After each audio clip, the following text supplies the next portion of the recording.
often the digital service provider that sees that, who's providing the services and the back end to companies.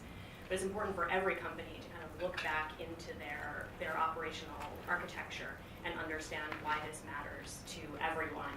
It's very hard to measure is one of the problems. We have anecdotes. I see some ITC colleagues in the room, I think, and the ITC is doing a great job trying to figure out how we can sort of peel these things apart and really teach ourselves in numbers what it means for the economy. I also recommend you take a look at the OECD and WTO are doing similar work trying to measure some of these things to help us scope out the situation.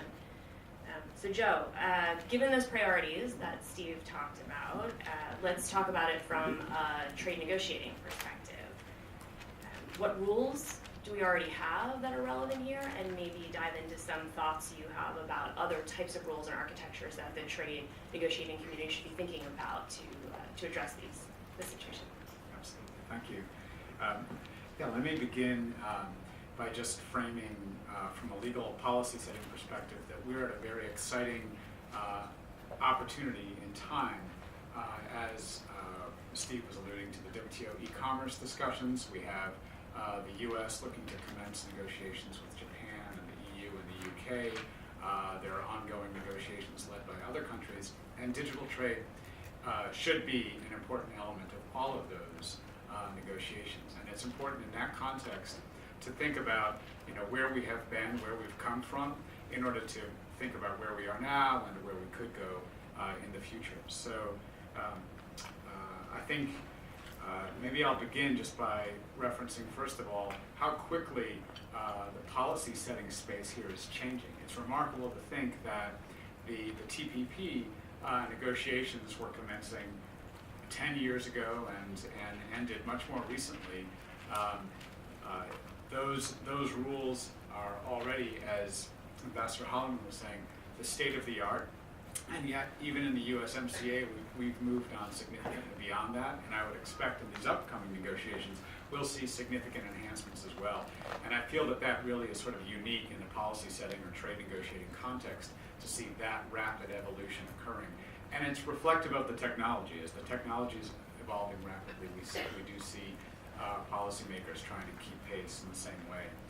So the other comment that's interesting in that respect is if you look back 25, 30 years ago, the GATS negotiations, the negotiations involving the General Agreement on Trade and Services in the Uruguay round, what you'll find is that that agreement has stood the test of time very well as well.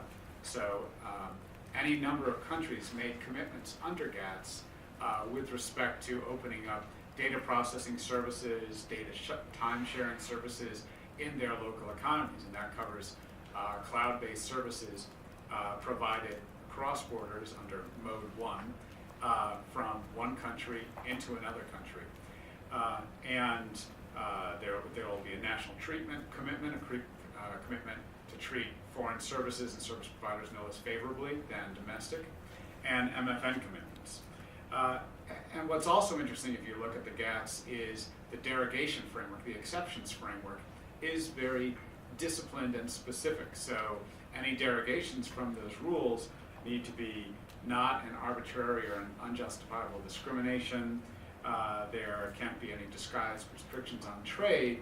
And interestingly, GATS specifically calls out privacy in the context of data processing and says any measures, any limitations built in for privacy purposes need to be necessary to achieve the underlying objectives, i.e. Need to be the least restrictive alternative among various options to achieve those objectives. So it's interesting to note that we're building on a very strong and solid foundation in the GATS. But what TPP and the USMCA have done that has significantly clarified and advanced beyond the GATS framework is that you have cross-border data obligations, no permitted prohibition on limitations on cross-border data transfer, subject to the same type of exceptions framework, but in this case, across the board, not limited to the commitments that any particular party has made in a particular sector. So that's an important point. The USMCA has also clarified that restrictions should not impose restrictions on transfers of information greater than necessary to achieve the objective. So it's a slight wording difference, but it's an important clarification as well. I think as we go forward, though, and I appreciate Lisa's and Ambassador Holleyman's calling to our attention to a number of more recent restrictions that we've seen coming out of other countries. I think this is a good point in time for us to ask ourselves questions. Do we need to think about additional ways of clarifying and firming up our common expectations with regard to data transfers? In other words, if you have an exceptions framework that requires one to clarify, well, is this the least restrictive alternative? Is this necessary to achieve a particular objective? There's a certain amount of ambiguity in that space. Can we identify common principles upon which we can build a common trusted data transfer framework or a data green lane or something like that would allow for greater business predictability and legal certainty in this context, in which I think, as Steve was pointing out, it's very important to understand that data needs to flow at every step of the production process, the manufacturing process, whether it's design or prototyping or regulatory approvals. Companies have teams globally situated who need to transfer data at every step of the way as part of the way in which business operates. So I think those are some of the questions that we should be asking looking forward in terms of cross-border data flows. And I'll just take a chance to add in, I think at this point in time we should be asking other questions as well, looking at the technology. As we see artificial intelligence and data analytics developing, is there additional certainty that can be brought to bear in trade agreement provisions in that space? If we're looking at blockchain or autonomously executed contracts, is there additional certainty that can be brought to bear in that space as well? ICT supply chain security is obviously an issue that people are focused on. Would that be an appropriate area for exploration? So those are just a few of the comments that I'd make, and thank you. That's great. Yeah, I think it's been interesting as we look at the trade agreements. Trade agreements tend to look at barriers that should be disciplined. But as we think about the importance of, and we've heard about the importance of data moving throughout the economy, there's a question about whether we also think about what trade can do to facilitate the movement of data. And that's kind of another mindset to bring to the negotiating table as we proceed. So, Josh. Joe sort of hinted at the end that there are new technologies coming online, right? This isn't a static environment. Companies are innovating. And what are some of the new technologies that are out there on the rise and technologies already in use? And what does that mean for trade? Are there things that trade rules can do to help ensure that as new and innovative digital technologies come online, they can play the role that we want them to play in growing the global economy? Great. Sorry, thanks. So I'll just focus briefly in response to that, specifically on the AI space. Excuse me. And just to be clear, when there's a lot of discussion in the media about AI and its potential to destroy humanity, and this is not. So that's generally this sort of general purpose AI, which is discussed in that context, which Elon Musk and others get very worked up about. Which is a genuine conversation, but in this sort of in the business application and the trade space, we're speaking more about sort of specific or narrow AI, which is really about essentially the capacity now for software algorithms using essentially large data sets, and the fairly recent developments, which are sort of forms of machine learning and neural network, which allow for much better pattern recognition. Essentially probabilistic learning, which allows for much better predictions about future behaviour and activity. And so it's essentially a world where we're seeing that tasks can just increasingly be done much better, much quickly, much more efficiently by computers, and those tasks are no longer simple basic tasks, but increasingly complex tasks. So you have AI which can sit now on top of very unstructured data. So you, for instance, can have a facial recognition system which is essentially absorbing a lot of messy data in real time, and you can have an algorithm which is actually capable of sifting through that data and actually identifying individuals, sit on top of essentially, human real-time speech data and actually understand what's going on and respond, and that's chatbots and the like. And so it's important to think about this more in that sort of business application, very specific, narrow sense, not the general purpose sense, which gets sort of talked about more generally as an existential issue. So, this is something which is actually quite recent. Obviously, it's recent and not recent in that we've been talking about AI forever, and so half of you may sort of go, I've heard about this before. When's this really going to be real? But I think probably the optimistic side of the AI debate is that there are very good reasons why one may argue we are at more of a tipping point on the AI space than we ever have been before, and there are very good reasons to think that, to some extent, Moore's law, which is not, immutable, has more or less meant doubling of computing capacity every 2 years, which, when you're doubling off a very low base, is very small, but at some point it becomes exponential and it gets very large, and we're sort of at that point where the increase in the capacity of computers has become extremely large, and that is now sitting on top of the AI systems. There's been very significant developments as well in terms of, as I was saying, the ability to develop this into these more complex algorithms around machine learning and neural networks. So this is playing out both in terms, this is clearly a broad economy-wide impact, and then it's going to have very specific trade applications, and I think we're really only at the beginning of discussing what those broad economy-wide implications are. There's a lot out there about the future of work and what it's going to mean for jobs. I think the view increasingly is that the first wave of globalisation, or the second wave, to some extent, which really impacted low-skilled blue-collar manufacturing with the unbundling of the manufacturing sector globally, is potentially now going to mean we're going to see more of that in the services sector and increasingly at the skilled services sector end. And what is that going to mean for the types of jobs that we've traditionally seen as sort of not being challenged by globalisation to date?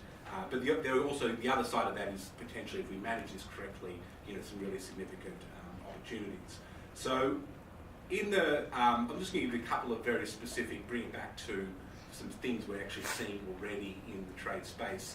I'll just give you a couple of examples, and we could go on here. One is, I think we all engage with translation services in some way or another, whether it's Google's translation service.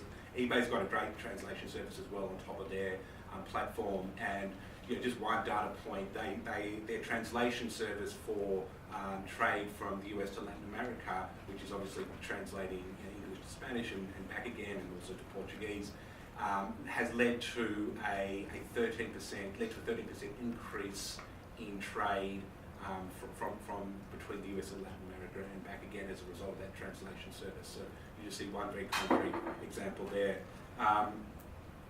It's also going to have a very significant impact on global value chains, and there's still, I think, a debate about how that plays out. So, for instance, if one imagines further unbundling, particularly on the services end, if you layer on translation services, you can certainly imagine skilled services workers, not only in the developing English-speaking world such as India, but in the non-English-speaking developing world, using translation services, providing services as tasks into global value chains. So one could imagine further unbundling on the services side.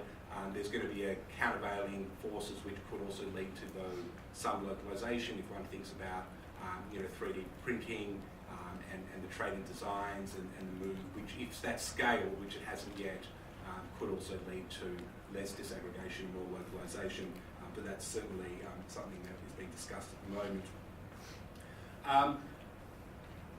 This sort of then raises the question, I guess segueing quickly into what are we doing on the trade rules front, and in many respects the development in the trade rules space has actually been very good, I think, for AI. I mean, there are gaps, but a lot of what we see happening or happened in the now CPTPP, what is in USMCA, is very relevant for the AI space. So one of the core things that AI systems need is access to enormous amounts of data, and in fact the large data sets matter particularly for AI, because AI is essentially trying to make determinants based on the past about what the future would look like. So not only do you need large data sets matter because you really need the tail data, the very unusual data, in order to increase the accuracy of AI systems. So getting access to that type of data, which is often about aggregating large data sets globally is going to be a key sort of denominator for building accurate AI systems. And that will be particularly the case if you think about applying AI systems outside of where AI is going to ultimately develop initially, which is going to be in the United States.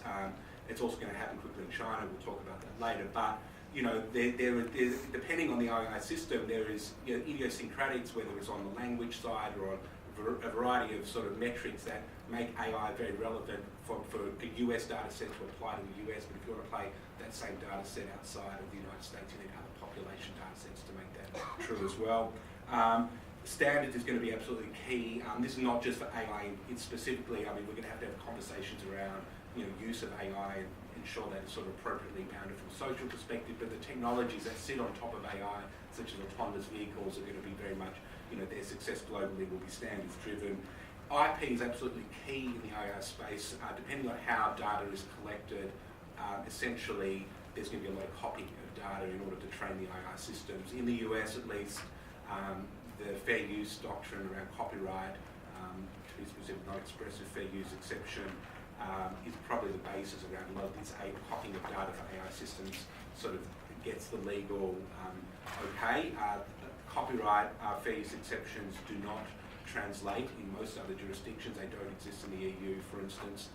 And so there is an issue around accessing that data, but also using it in a way which is consistent with copyright law. And also there's going to be a trading goods component to AI. One specifically is that the complex algorithms actually work largely at the moment on CPUs, which are largely built here. So these processing units are a key sort of trading goods essentially, which are needed to actually do the algorithms for AI. So we're also going to see that be relevant as well.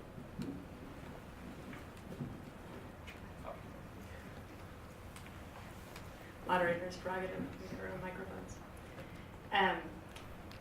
Okay, that was great. Thanks, all of you. I want to do one follow-up question that can go to everyone, but maybe starting with you, Ambassador Holleyman, since you raised it to start. AI brings in the specter of another key constituency in this conversation, which is regulators. A lot of these technologies are developing, and regulators in every country are looking at what it means and what they should be doing about some of these new technologies that are entering sort of the economic mainstream. One model you raised are the APAC cross-border privacy rules. The CBPRs were actually developed by data privacy regulators within APAC. And I'll let Ambassador Holleyman, my first question will be, can you talk about the CBPRs, explain what those were originally, how they evolved, the role of regulators, how they were transferred into trade agreements, and then a broader question, to the group as well is, given this, how should we be thinking about the role of regulators in the evolving trade conversation?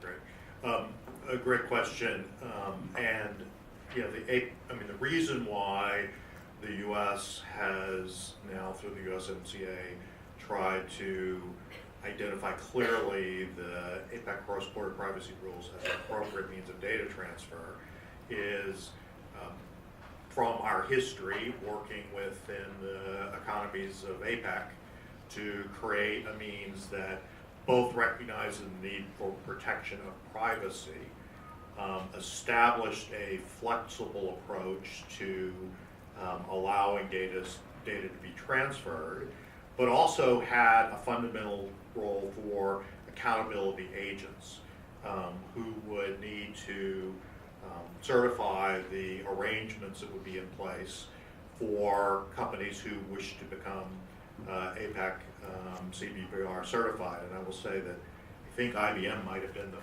first company as part of that. Apple is sort of one of the, clearly one of the early companies and leaders. And what it really does is it sets in place sort of accountability structures. And it also recognizes, because of the disparate nature of the APEC economies, whether it is a small economy like Papua New Guinea to a large economy like the US and China, that you need to reflect and allow for the difference approach, including how regulators may or may not be dealing with protection of data. And so I'd say, unlike the EU GDPR approach, which begins with regulators who then establish a regime that is mandatory and, quite frankly, while it has many attributes, inflexible. The APAC cross-border privacy rules were designed to recognize the flexibility that should be there to still allow us to move to higher standards, to allow accountability agents, to allow companies to be part of this process. There are 8 participating APAC economies in the cross-border privacy rules today: the US, Mexico, Japan, Canada, Korea, Singapore, Australia, and Chinese Taipei. The Philippines has announced its intent to join. And there are challenges in getting in place, which is to get uptake from both the accountability agents, where they're not sufficient in number, although I think those are increasing, to get more companies to be part of that. But I think the work through the USMCA is a huge boost to show that this can be codified in trade agreements as an appropriate mechanism, and it shows flexibility. But we also know that ASEAN this year has an obligation to look at a cross-border privacy framework, and they're not going to adopt the APEC model wholly, even though there are 6 or so of the ASEANs are in APEC. So they need to create a regime that works within the context of the disparate natures of a Cambodia to a more clarified legal system in a Singapore. And so I think it also says that, I'll get back to my final word, which was interoperability. It's impossible to imagine that every country is going to adopt a common regime for data transfers, or even protecting privacy. What we need is interoperability between systems, so that the European approach, the American approach, the APEC approach, and ASEAN approach, that we can break down the barriers, we can build confidence, we can raise the overall trust in doing engagement digitally, and the APEC CBPRs for the moment, and I think long term, are sort of a hallmark that certainly the US has attached itself to.